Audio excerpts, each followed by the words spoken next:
What we gotta do? What?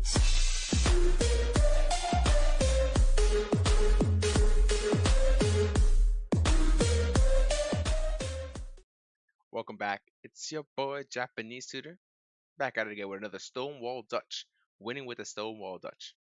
You're gonna learn how to win. We're gonna learn how to play the opening correctly so that we do not get destroyed in the opening. Make sure that you are hitting that notification bell, followed by the subscribe. You see how I do that? You gotta get notified, and to be notified, you gotta be subscribed. So go ahead and click both of those. If you have any questions, again, put your comments down below, and like my video. If you, for every like, your rating goes up by 1 point. You can go ahead and tell Fide that. Just kidding. Right? We're gonna get right into it. We're gonna go right into the analysis board, and I hope you're having a great day today. If not, we'll make it better. Let's do this. Okay, and we left off at game 16. So let's switch up the board. Boom, boom, boom. And I'm gonna put the music kind of low this time.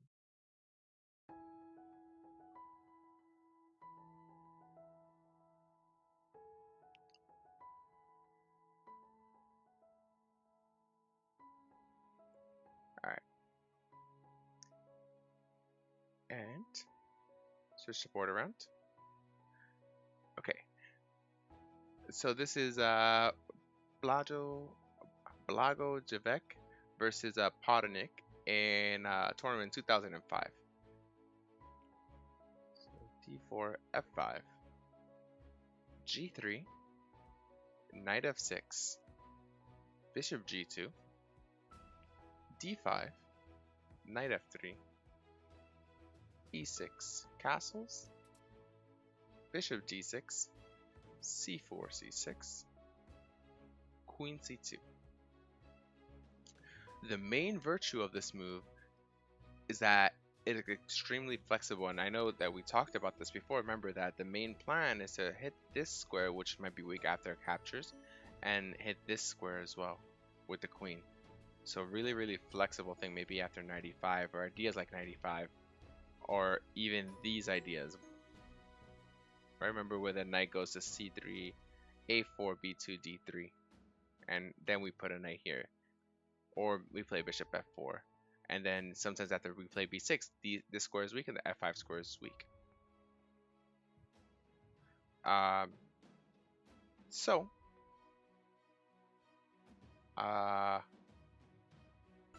So the main virtue of this move is extremely flexible. In addition to the plan examined in the present game, it fits well with White's knight regrouping plans as well as lines with bishop f4. The downside is that it isn't among White's most active developing moves.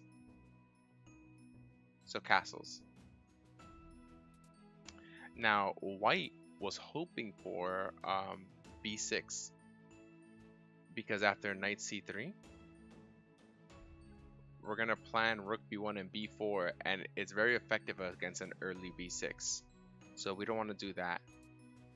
So just castles. And they ask a question in the text: is that because the pawn on b6 can be a target for White's queenside play? And they say yes, that's a major reason why an early b6 isn't good against queen c2. But also it's a factor that the follow-up c5 will be less attractive if White develops quickly rather than spiraling his knights to d3 and f3. And a white pawn on b4 may even deter c5 permanently. Okay, so do you guys understand that? And the reloaded pistol exchange is a very interesting choice. I really can't remember it. Yeah, it's the exchange variations is pretty cool. I play with bishop d7. Yeah, bishop e8, bishop h5. So actually, that's the old line. That's one of the old lines that sometimes is effective. But in this setup, sometimes we don't have to do that. Sometimes we can play b6 and put the bishop on a6 depending on where White knights go and what White's plan is. Okay, so we're gonna go.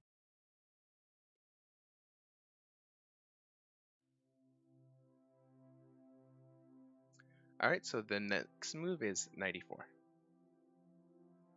Knight e4. Sorry, knight c3.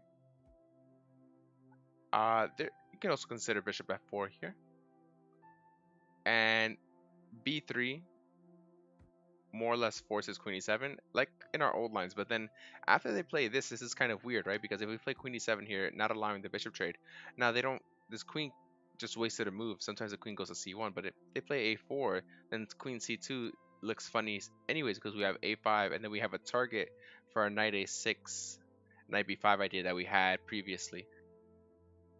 Um, and yeah, but it's still more or less cool. And it would normally arise from different positions. And so we're gonna, okay, castle, knight c3, and we're gonna play knight e4 here.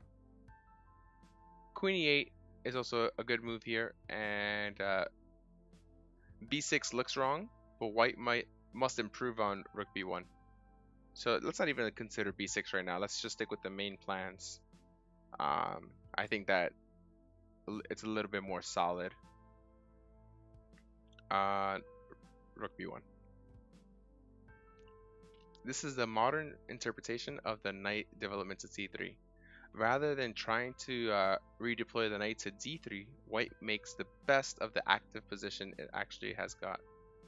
Okay, and they're saying instead of rook b1, if you played bishop here, then bishop captures, g captures leads to positions of a kind that we'll be discussing in later lessons. Also, bishop d7 seems logical after bishop f4, after these exchanges. Bishop d7 seems very logical because queen b3 loses the tempo because there are lines where the queen goes to b3 anyways in one move, and now they spent another move playing queen b3. So I digress. Let's go back, and we're going to play a5. And this is simply very, very easy to understand. This gives black an open a5, but white benefits more from the queenside activity. So yeah, let's see, a3. Queen e7. Again, don't allow your opponents to have their active plans. Make sure you try to stop them or force them to make a concession, and then go along with your plan as well. They can do their plan, right? But you want to prevent them from doing their plan. We're talking about prophylaxis here. Why aren't the pawns trading? Oh, so most of the time, C captures D5 isn't good. You don't want to release attention too soon. Black doesn't want to take because of the pawn structure. White doesn't want to take because that tension you don't want to alleviate the tension too easily. It doesn't, and as far as just said it because it doesn't benefit white since he didn't care. He'll wait. Exactly. Very very nice.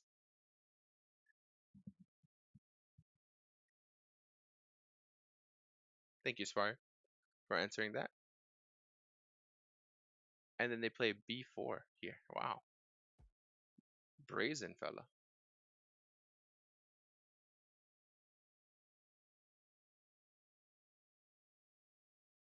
All right. So a captures b4. A captures b4. Knight captures c3. And then they said that the greedy bishop captures b4 is going to be met by this. D captures on e4. Bishop g5.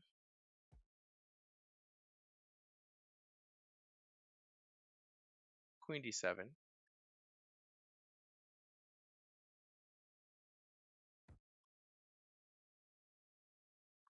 And after queen d7, rook captures b4, e captures f3.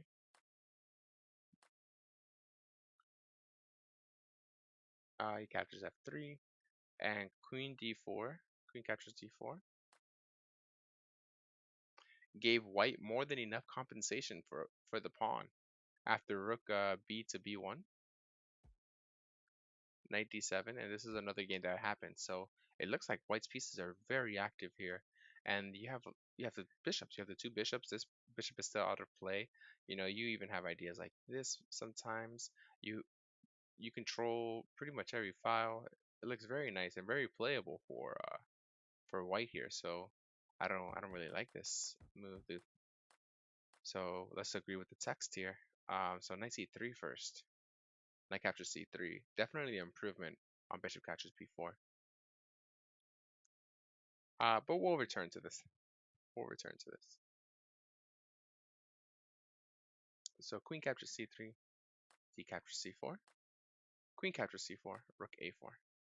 Now this is a pin, right? And we're also putting another attacker on the pawn. You can't really push the pawn. Bishop g5.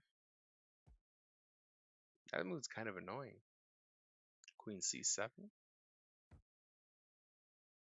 Knight e1.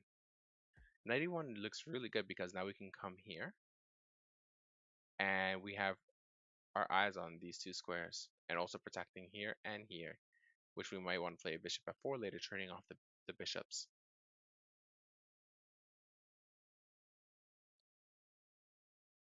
Okay, why not e captures to create a long pawn chain? Sorry, f captures. These variations. No, e 95 before all of that. Yeah, you play 95 before. I mean, the knight really doesn't do anything there, so there's no reason to put the knight on e5 immediately. And queen c7, knight e1, b5.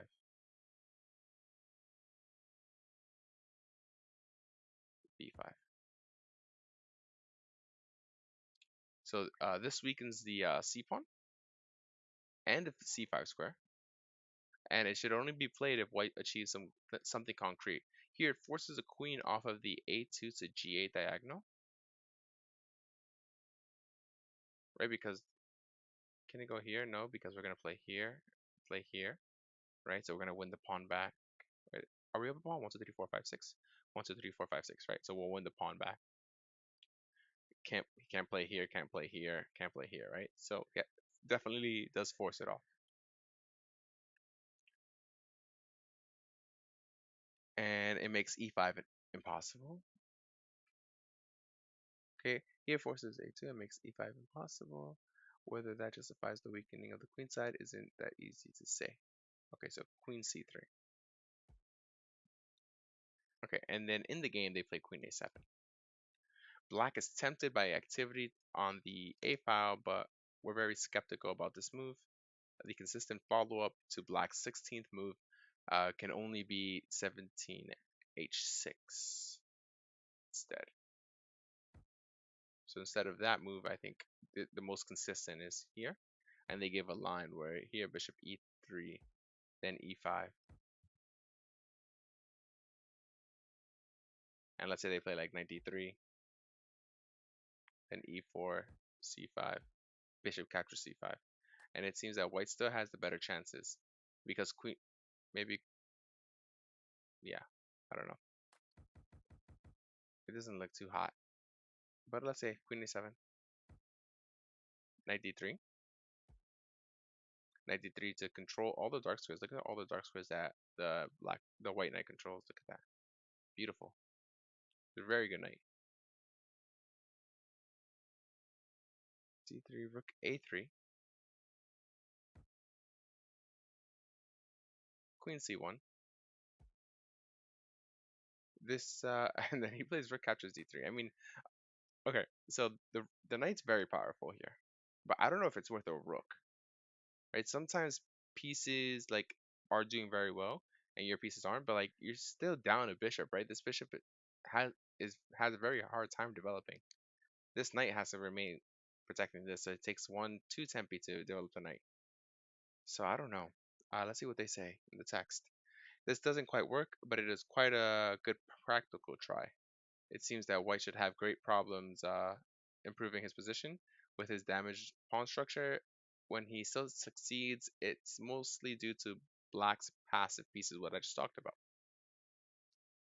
E captures and then bishop g7.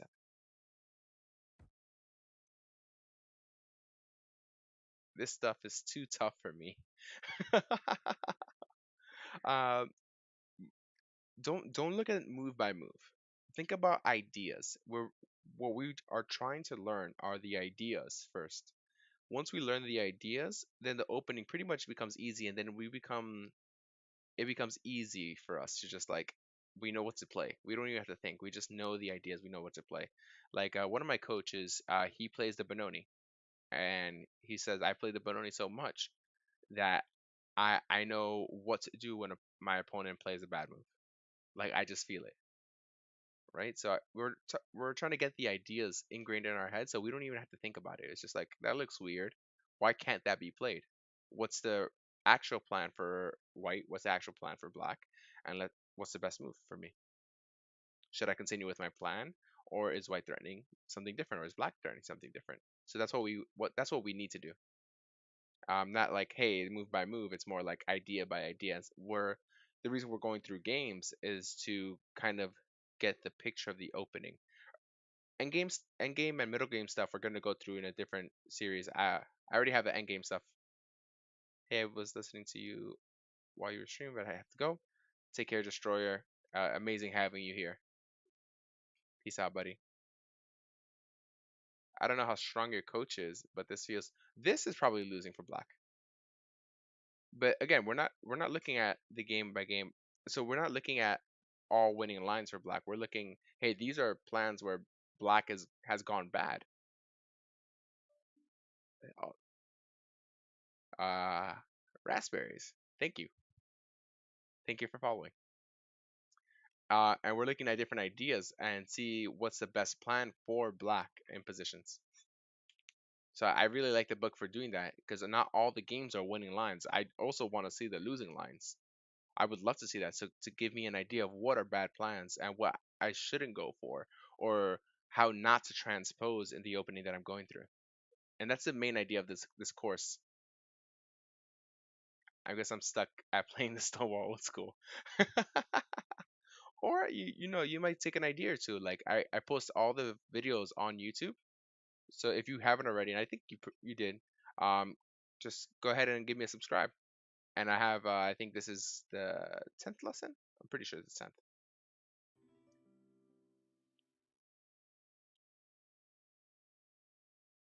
Okay. So e catches 3, bishop d7, and they said that we should not play queen captures here because that mainly just activates white's bishops because this bishop is a dark square bishop. So if you take the dark square pawn, it's going to be like, oh, okay, now maybe we'll play like something like this, and then we can develop the bishop very easily. Now we can maybe play here. Um, maybe queen b2 might be an idea. So what if queen captures? Then we can trap the queen, I think. Right? So like stuff like that. And if they take let's say this, and then now our bishop becomes very active because we don't have this pawn in the way. Okay, so take bishop g7.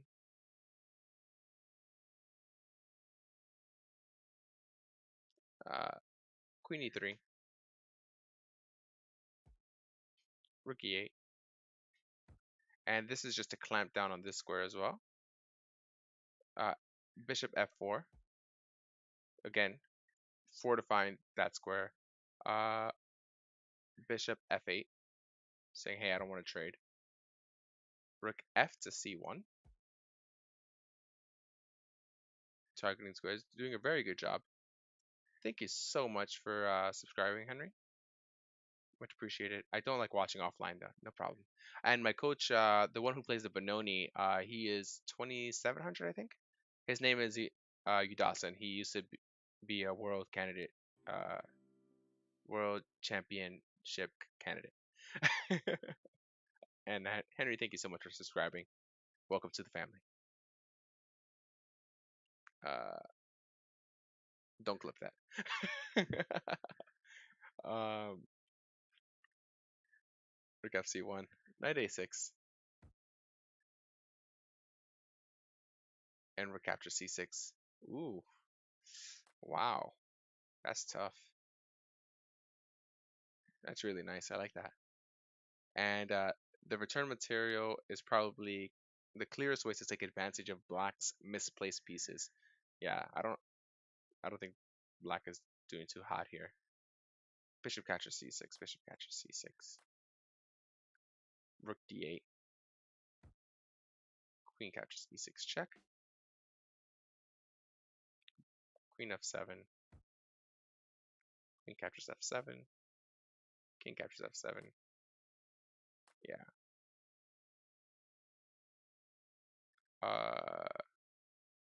Knight captures b4. c4 check.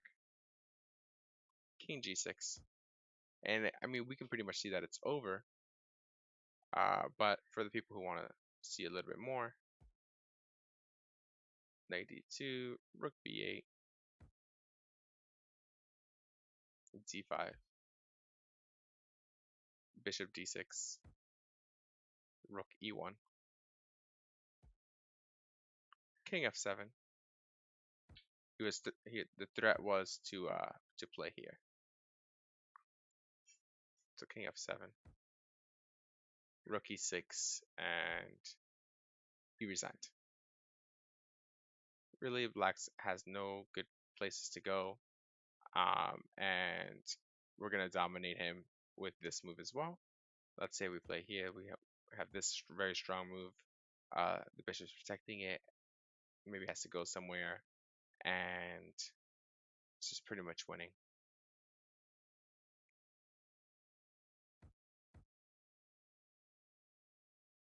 Let's say rook d8 to protect the. Then we have this, this, this, and our two bishops dominate the rook. Some people would even go as far as saying that two bishops are worth a queen sometimes. I definitely think in this position it's worth more than a queen. Rook b6. Maybe something like this, but this pawn's definitely going to promote. I think that eventually this pawn's going to promote, but we don't have to rush everything. We can make sure that none of this play over here does anything to us and then keep playing. So in this case, white won and black resigned. So we learned how not to play. Only further practical testing can reveal whether this line is acceptable for black. As an alternative, we offer an intriguing idea which was revived by Danish GM Lars Bo Hansen.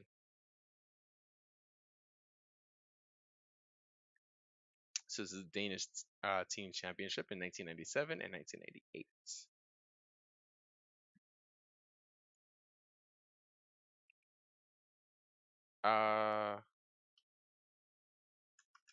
He's in many books as well. I think this is his first name.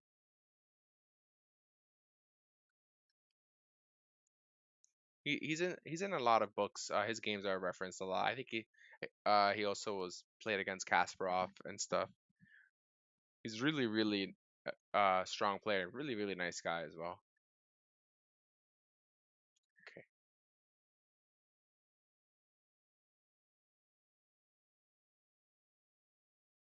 Let's go into the next one.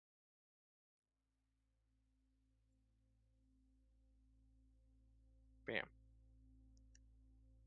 Okay, so d4, e6, and I do like the move order that they recommended before. c4 because e6 is kind of it leaves you open to do whatever you want to do, right? So e6 you can go into knight f6 going into like a Nemzo, right? They don't know what you want to do. Maybe you want to go into Queen's India. Maybe you want to play c5. Maybe you want to play d5. So it's very flexible, and I like this kind of setup. He doesn't sacrifice anything as well. Like if they play e4, okay, you play c5 anyways, or we'll play d5, like we'll go into a French, or we'll play b6, go into an Owen's defense. So f5, g3, knight f6, bishop g2, c6, knight f3, d5. Castles, bishop d6, knight c3, castles, queen c2, and then queen e8. Now on first appearances, I like queen e8 a little bit more. I think that the queen is going to be on the right diagonal, and then this is really nice because right here it's kind of weak. Okay, but let's see what they do. With white's b3 and a3, so because they put their knight on c3, oops, because they put their knight on c3, they don't have the typical b3 bishop a3 maneuver to try to trade off bishops. So our queen doesn't need to go to e7.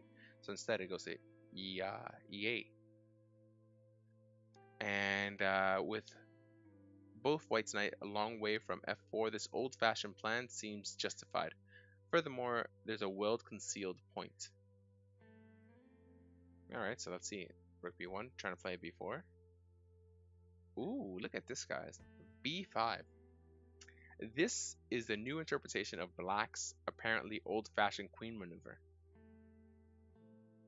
Black takes his time to slow down white's play on the queen side, and they say that the other tries have been less successful, so this is probably the best try. They say that they've also tried a5 in this position, but then after c5, c5, queen, bishop c7, bishop f4, takes on f4, captures on f4, queen h5, e3.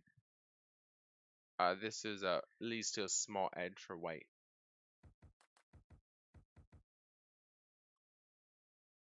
Okay, so they also tried knight b7. And then after b4, maybe a6, and this was played in Budapest 1997. That was also plus over equal, which means that white's a little bit better here as well. Okay, but I do like this idea, stopping white's play. So if rook b1, b5, c captures b5, c captures b5, bishop f4.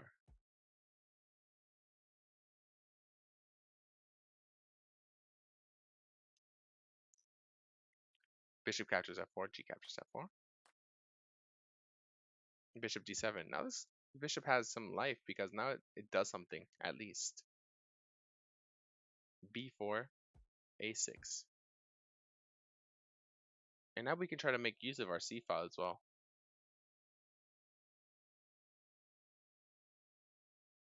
e3, knight c6, maybe eyeing some pawn, knight e1, maybe going to knight d3, rook c8, yeah, knight d3.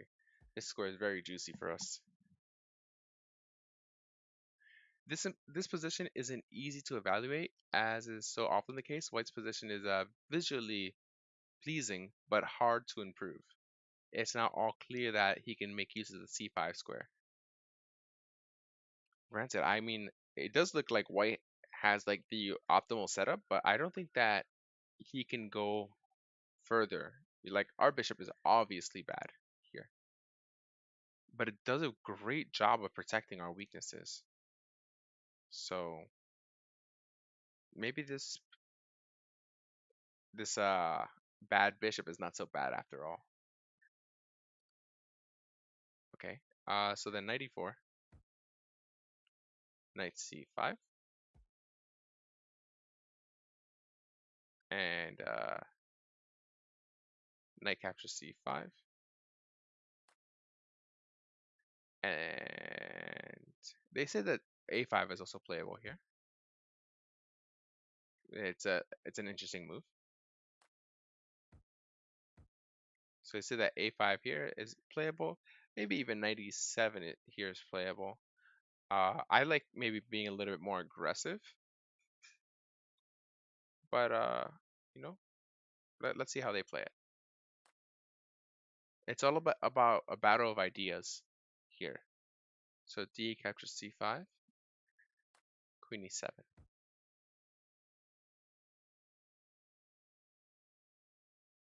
Queen d2, and then knight f6. Oh, sorry, rook f6. I was like, what? Knight f6. And I don't know, it doesn't seem to me like black is any worse here. And remember, in every opening, white has an advantage, except for the Grob and the bomb cloud. or Von Cloud. So yeah, I don't see any weaknesses. I would have played maybe after this maybe no. I don't even like taking. Maybe just Rook F6. Just saying, hey, you want to take? Because I have this thing where I don't like to take first unless they're forcing me to move or take. Like F3 is really weakening, and maybe I can even like play here. Who knows? I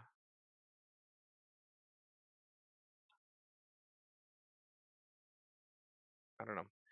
I would like to kind of like seal up the C5 square because that is a weakness for me. Maybe play D5 in the future. Maybe Rook H6, boom, so we can get some action over here. Okay, so what did they do? Takes, Deke takes, Queen E7, Queen D2, Rook F6, A4.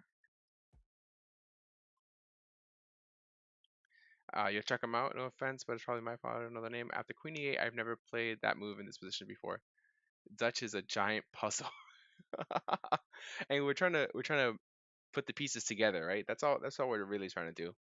We're trying to get the ideas of a lot of the lines that were played by stronger people and say, hey, if they played it in this way, maybe I can play it in this way as well. They've already done the homework, so they don't go to tournaments to lose. Just take their ideas and win. So I don't like stealing, but we're drawing from their we're drawing from their analysis. Yeah, that's what we're doing. So Rook F6, A4, B captures A4.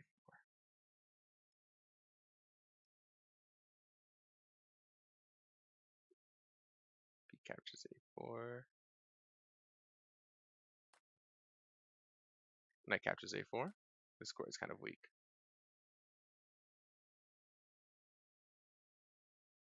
Rook D8.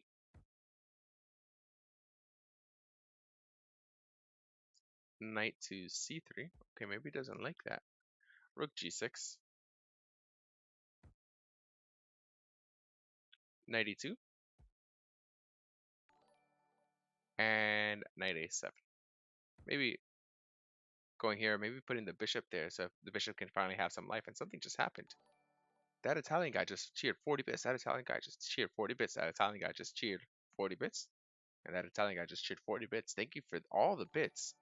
Well, what's happening? We're just cheering all the bits. Thank you so much. Thank you so much, that Italian guy in Japan. And whoa, I love all the notifications. Because I feel bad, I can't stop as much as I'd want to. Don't don't worry, do it 40 more times because you deserve it. Thank you so much, that Italian guy in Japan. And if you don't know, he's a variety streamer who lives in Japan and does some IRLs. Really, really funny streamer. So if you have the chance, please do check out that Italian guy in Japan on Twitch. Uh, give him a follow right now. He is honestly amazing. So yeah, I like this knight a7 idea, saying, hey, my knight's not doing a lot here, right? My knight's not doing a lot here, so maybe I can put my bishop there. And finally, this bishop is alive. All right, knight d4. Boom.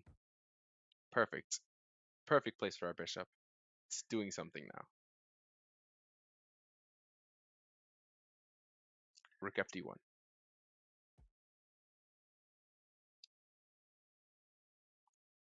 White is maybe just a tiny bit better here. Tiny bit. Remember, these guys are really strong. These guys are GMs. So, bishop c4. Ooh, maybe get the knight active as well. King h1. Knight b5 is actually a mistake. Here, the knight cannot fight for the e5 square. And he plays. So they say that this is another mistake.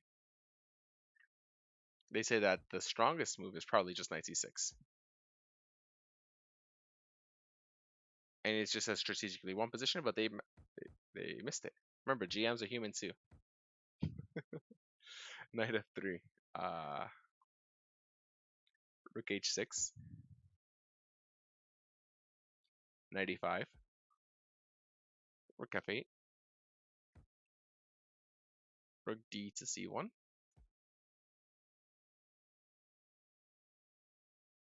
Rook d8.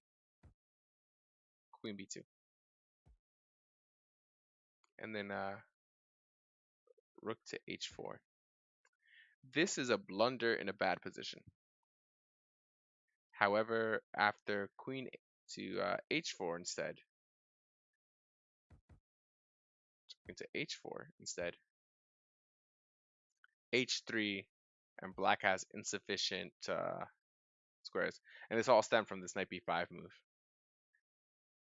They said even stronger probably would have been knight c6, where he can fight for the squares. Fight for the e5 square. So rook h4.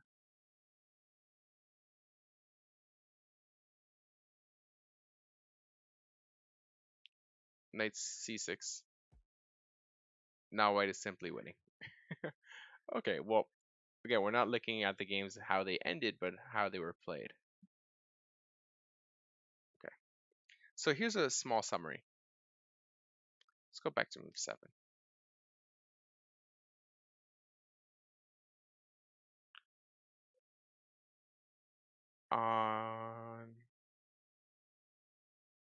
Okay, here's a summary. On 7, knight e5, planning f4 and knight to d3 demand resolute action from black and is a line against which it may pay to prepare well. Provoking a3 may be a minor achievement for black as the pawn can be a target requiring piece protection. Another thing, if white develops quietly without threatening the a3 exchange, black may delay or omit queen e7 if there's no knight heading for f4. He may consider queen e8 and then the h5 maneuver, which is Spari's plan, and the moves queen c2, knight c3, rook b1, possibly bishop g5 are good preparation for the direct queen side attack with b4, b5. And the good thing is that when looking at these games, we learn how to play for both white and black. So we're not just stuck playing the opening for black. We can say, hey, if they're going to play a Stonewall, I know what to play. I know the best plans. Let me crush them. The same way that some people are prepared, super prepared in their favorite line, let's say like the dragon, and they know 17 moves of theory. So if somebody plays a move out of theory, you already know how to crush them. It's kind of the same thing. There are a few major systems we have not discussed yet, which is good because I'm just like waiting for the juicy material. But they hope that by now you are eagerly playing through the annotated Stonewall games whenever you come by them. And you should go to maybe chessgames.com, which is an awesome, like an amazing website and an amazing chess resource, and it's free. I mean, there's a paid membership as well, but honestly, it's an amazing site. And just go look up some Stonewalls on chessgames.com or in a database. Okay. And let me just go back. Thanks, man. I love multiples of 4, though. Yeah, thank you so much, Bishop Oak. I would love to be white against the GM. Knight's a psychopath. This game feels to me like black is being killed from start to finish, but who plays d4? I feel like I've seen too much Stonewall games to appreciate the game. I see. It's all about that e4. Lichess has free studies. Yeah. Wherever you get your content from, just go ahead and get it. There's a lot of free stuff out there. Okay, and we're gonna go there for now. We're gonna stop right there, and this is episode 10. Thank you so much. A lot of support. We're almost at 100 subscribers, so if you haven't done so already, I need you to hit that notification bell, hit the subscribe button, and like this video. And tell your friends that they can learn chess for free. Please. All the links are going to be in the description. Japanese Tutor out.